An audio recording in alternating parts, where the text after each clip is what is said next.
Bonjour à tous, je m'appelle Sébastien Issard, je suis le fondateur de la startup CogEngines. Aujourd'hui, nous allons parler ensemble de comment nous pouvons trouver les premiers clients pour une startup.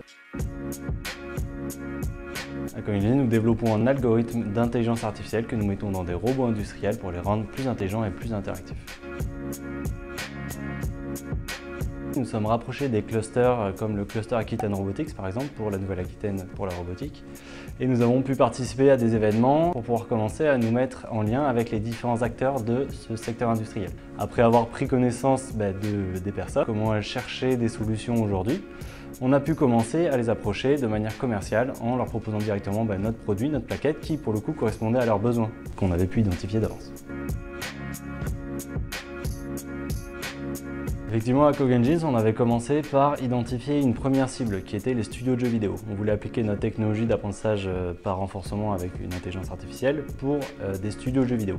Ce qui s'est passé, c'est qu'en approchant cette clientèle, justement à travers les clusters, on a identifié un besoin qui était exprimé clairement, mais qui ne correspondait pas à notre stade d'avancement de la technologie. On a donc réfléchi, on s'est dit que ça serait finalement une diversification possible après coup pour nous réorienter complètement vers une autre cible qui était les industries de production industrielle. C'est toujours de commencer par une phase de connaissance de la personne, donc l'approcher dans des événements, dans des choses qui sont extérieures à du commerce, pour après discuter avec elle, connaître leurs besoins, qu'elle puisse l'exprimer librement, que vous puissiez aussi vérifier que votre solution correspond aux besoins du client, et à ce moment-là, après 3-4 discussions avec cette personne à des moments différents, vous pourrez l'aborder directement pour lui dire moi j'ai une solution qui correspond à ton besoin.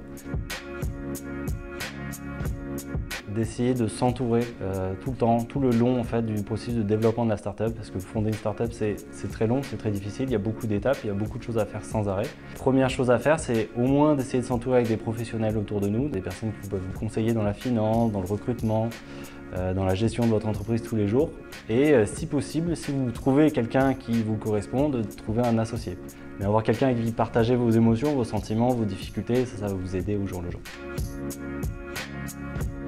Nous sommes actuellement en cours de levée de fonds d'amorçage pour réunir les fonds nécessaires à la création d'une équipe et une structuration d'équipe de R&D et commerciale qui nous permettra d'alimenter notre croissance sur les 3 prochaines années. Nous avons aussi un showroom commercial qui est disponible à la visite dans l'usine 4.0 de Pierre-Aix-en-Péré, EMS Proto.